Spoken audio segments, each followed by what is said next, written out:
Mas você tem andado pelo caminho de Jeroboão e tem feito o meu povo Israel pecar. Nós não vamos mais construir o templo de Baal. Onde está minha mãe? Rei, ela sumiu. Eu não sei o que aconteceu. Infelizmente, não há sinal nenhum da sua mãe. Isso é absurdo, Zar. Asa, melhor desistir antes que aconteça um massacre aqui. Filhos vão ficar sem seus pais e mulheres sem seus maridos.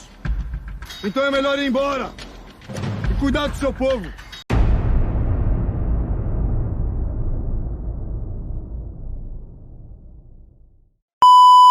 E aí, minhas estrelas lindas, tudo bem com vocês? Quem estava com saudades já pode comemorar. O resumo do episódio 18 de Reis à Esperança tá no ar. Se você é novo por aqui, seja muito bem-vindo. Eu sou a Lilian e tô aqui para te contar tudinho que rola na sua novela, sua série bíblica favorita. Então já capricha no like, se inscreve no canal se ainda não for inscrito e sem enrolação vem comigo. Bora pro resumo.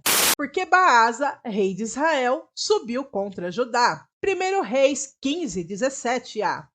O episódio começa com Asa escrevendo uma carta para Maaca, dizendo que tem pensado nela e o quanto tem sentido sua falta. Ela, por sua vez, responde a carta dizendo que também tem sentido saudades, mas lembra-o que foi ele quem quis assim. E em outra carta, Asa diz que gostaria que ela conhecesse o neto. No caso, o bisneto, né? Mas como Asa trata como mãe. E ainda diz que Azuba não consegue mais engravidar. E, infelizmente, Josafá é tudo o que restará da família deles, referindo-se à geração de Davi, e ainda marca de se encontrar com a mãe. Nesse momento, Azuba chega e o chama para comer. E Asa está com um grande sorriso no rosto, de bom humor, e Azuba, contente por seu marido, pergunta o que houve, pois ele parece muito bem. Ele então a convida para um passeio e dá a ideia de ir visitar Maaca e levar Josafá para conhecê-la. Azuba fica um tanto apreensiva com a ideia, mas Asa enfatiza que já passou da hora de Josafá conhecer a avó. Azuba, um tanto resistente à ideia ainda, Asa informa que irão naquele dia e já mandou preparar tudo.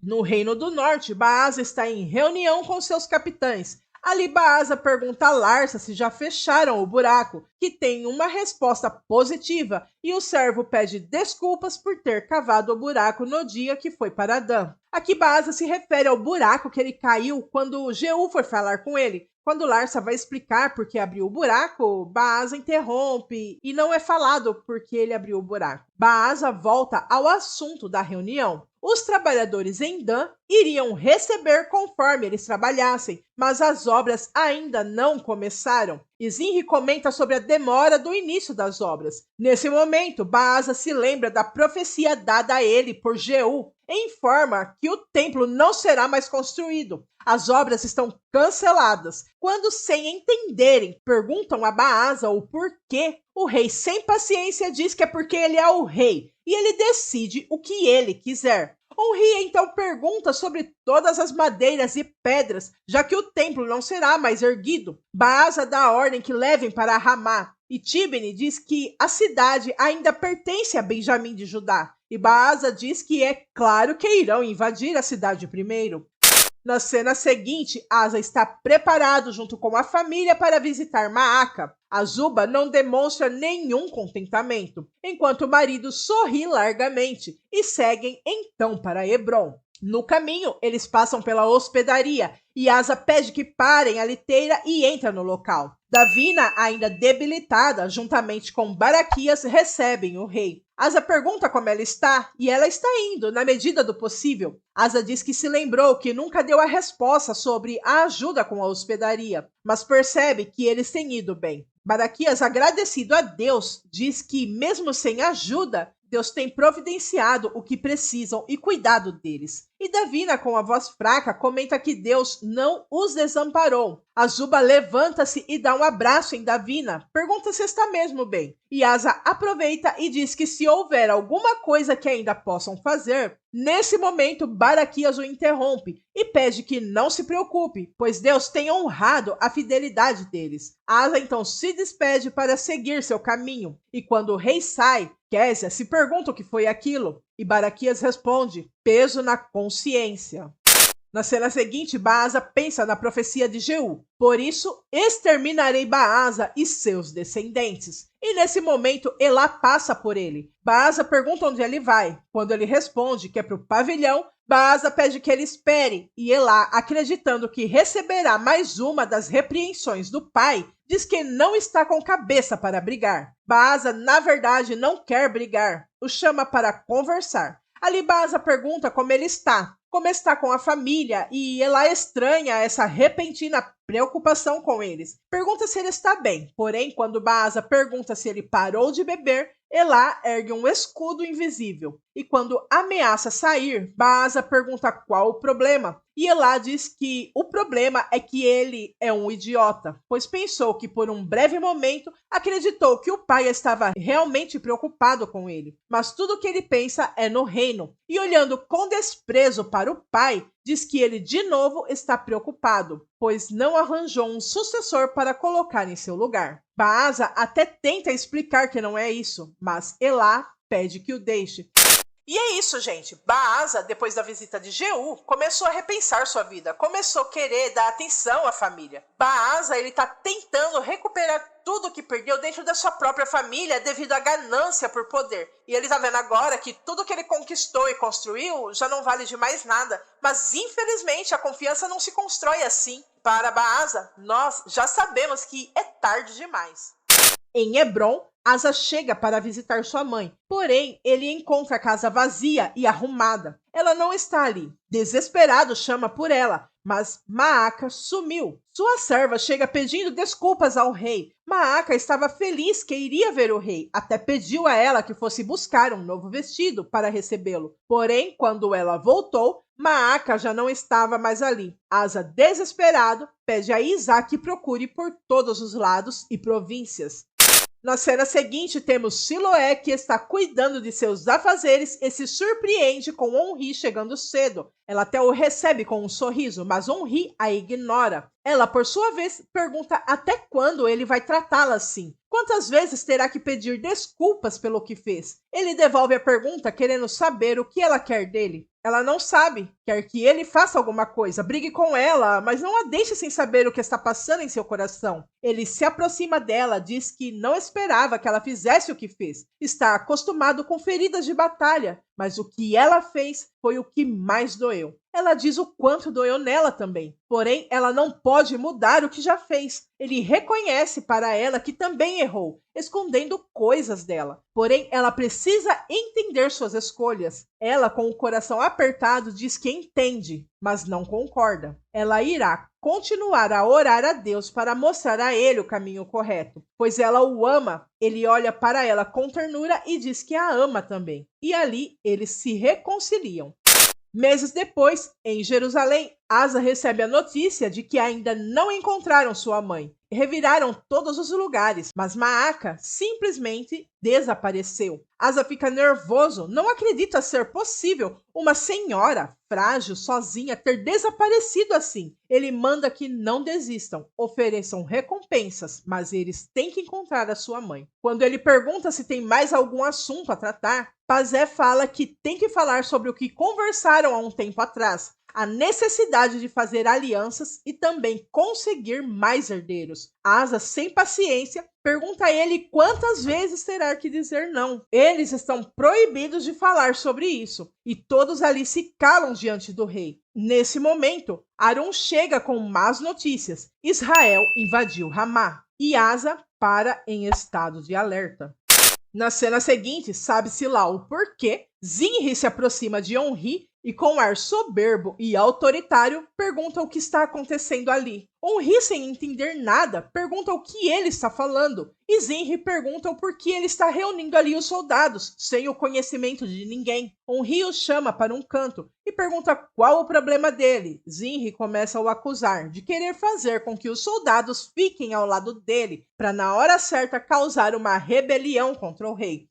O que, no fim das contas, ele mesmo, Zinri, fez contra Jeroboão e fará futuramente com Elá.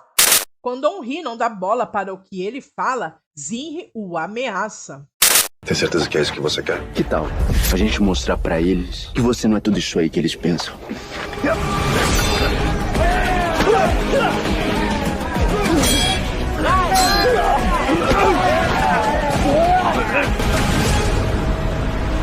será que vão pensar de mim agora?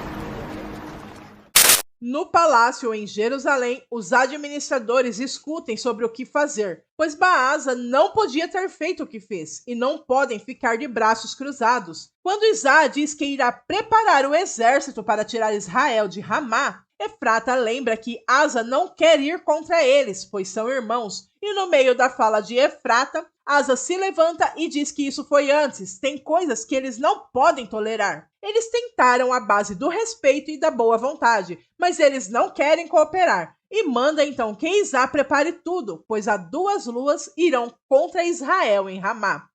Na cena seguinte, enquanto Bilga e Sara arrumam a mesa, Bilga joga a conversa fora com Sara, perguntando desde quando ela e Moza se gostam. Mas Sara pergunta que absurdo é esse que ela está falando. Porém, Bilga diz que não adianta negar, está na cara deles que eles se gostam. E nesse momento, Bilga vê a Zuba se aproximando e, para provocá-la, trata de mudar de assunto, falando sobre estarem conjecturando uma nova esposa para o rei. Afinal, a rainha já não pode dar descendentes. A Zuba escuta tudo, mas sem mostrar que está abalada, segue em direção às servas, perguntando sobre a refeição. E na próxima cena temos a família real fazendo sua refeição. Jeosafá até tenta falar com o pai, mas Asa está longe, pensativo, e a Zuba pede que ele vá com Sara, pois está na hora das aulas com Inlá. A Zuba pede que os servos deem licença, ela quer conversar com Asa. Asa é um tanto ríspido com ela, como se não se importasse com o que ela quer falar. Pergunta o que foi. A Zuba pergunta se ele não tem nada para falar. Eu vou lutar contra Israel. Asa, por favor, não faz isso. Azuba, eles invadiram as nossas terras. Eu sei. Você nem parou pra pensar, Asa. Sério, Azuba? Sério que você agora vai ficar me dando conselho de guerra? Não é isso. Chega, Azuba! Se coloca no seu lugar! Por que você tá agindo assim? Você quem? Eu, como rei, preciso tomar decisões, você concorda? Isso. Diferente de você que só se envolve com seus afazeres fúteis. A Zuba fica consternada com Asa e o rei, ao perceber a besteira que falou, lhe pede desculpas. E a Zuba pergunta a ele se ele queria que ela fosse mais parecida com Maaca, se envolvesse nos assuntos do reino. Asa diz que não é isso. E sem querer discutir mais, ele faz menção de sair. Mas ela pede que ele espere. A discussão se inicia novamente. Eu só tô falando isso porque eu fico preocupada. Eu sei por que você tá falando isso, Azuba. Que? Eu sei que você ficou ressentida porque eu não ajudei eles na época do incêndio no supermercado. Não é tem... o seu problema comigo, Azuba. Quer saber de uma coisa? Chega, Asa! Pensa o que quiser, faz o que você quiser. Inclusive, casa com outra também. Bilga fica ali, escutando escondida a conversa, com um belo sorriso no rosto, como se dissesse, missão cumprida. Depois de toda essa discussão, mais tarde, a Zuba está ali diante do templo e, com angústia, pede conselhos a Anani. No Reino do Norte, Baasa se diverte com a notícia de que Asa irá contra eles em Ramá e manda que Zinri prepare tudo. Quando ele fica sozinho com Elá, o filho pergunta o que Zinri vai preparar. E Baasa diz a ele que se ele se mantivesse mais nas reuniões e não bebendo, ele saberia. E quando Elá faz menção de sair, Baasa o chama, pede desculpas, não quis ser grosso com ele. Ali Baasa começa a lembrar-se da cena de seu pai em uma cova em frente à sua tenda e explica que foi o vício que levou seu pai, assim que ele o perdeu, e não quer que o mesmo aconteça com ele. Elá é arredio e sarcástico. Vai querer dar uma de pai depois de todos esses anos? Baasa não diz nada, só olha para o filho com pesar, que antes de sair diz que não acredita nisso. Em seus aposentos, tomando banho, a Zuba, angustiada, fala com Deus, pede que guarde Asa e todo o seu exército, que, se essa batalha não for da vontade dele, que faça alguma coisa para impedir. E nesse momento, Asa chega e senta-se ao lado de Azuba. Quando ela percebe a presença dele, ele pede desculpas e diz que não está conseguindo dormir, porque ela saiu chateada e ele não conseguiu dar uma resposta sobre os reis tomarem outras esposas. Ele explica que sim, os administradores têm sugerido isso sim, mas a resposta dele, desde a primeira vez que cogitaram isso, sempre foi não. Ela não precisa se preocupar, pois a resposta dele sempre será não. A minha resposta foi e sempre será não, Azuba. De repente aconteceu. Eu não preciso de outra esposa. e nem de outros filhos. Mas meu coração foi seu, não encaixou. Tatiana. E me trouxe a você. Os dias se passam e o dia da batalha chega. Azuba está nos portões da cidade para se despedir do marido. Asa garante a ela que tudo ficará bem. Quando Asa confere com Isá se está tudo certo, a Nani chega correndo para falar com Asa. Diz que não está certo o que ele está prestes a fazer. Não está certo o que você está prestes a fazer. Como é que é? Como você sabe que essa batalha é da vontade de Deus? Volta para sua casa. Nós precisamos partir. Nós só estamos preocupados com você e com seus homens, Asa. Azuba? Sim. Ela veio me pedir ajuda. Quem você pensa que é para falar assim comigo, Anani? Eu só estou preocupado com o seu bem, com o bem... Chega! Vai embora, Anani! Presta atenção, Anani. Você não é o Azarias. Então não se intromete nas decisões que eu, como rei, tenho que tomar. Na cena seguinte, quando o rei Asa e todo o seu exército chega em Ramá, se depara com alguns poucos homens os esperando. Asa desdenha. É esse o exército de Israel? Achei que viessem com mais homens. Quando Asa vê uma estrutura de madeira e avança por outro lado para verificar, se depara com muito mais homens, com Zinri, Tibri e Onri juntos e muitos carros de guerra. Onri se aproxima. Melhor desistir antes que aconteça um massacre aqui. E você acha que isso é o suficiente para me intimidar? Se não recuar, filhos vão ficar sem seus pais. É isso que o senhor quer? Então é melhor ir embora. Ou ficar. E ver seus homens serem aniquilados.